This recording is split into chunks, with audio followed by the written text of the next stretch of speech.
అసలు అందం అంటే ఏంటి? అది రూపమో, రంగో, అలంకారమో కాదు. ఏ ఒక్కరి జడ్జ్మెంటో, అభిప్రాయమో కాదు.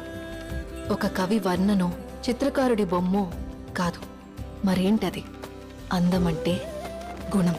అమ్మాయినయుండి చెప్తున్నా, I don't want people to call me beautiful. దాని బదులు నీది కష్టపడే తత్వం, నీలో కరుణ ఉంది, నీకు ధైర్యం ఎక్కువ, నువ్వు తెలివైన దానివంటే నాకు సంతోషం. Address us by our qualities.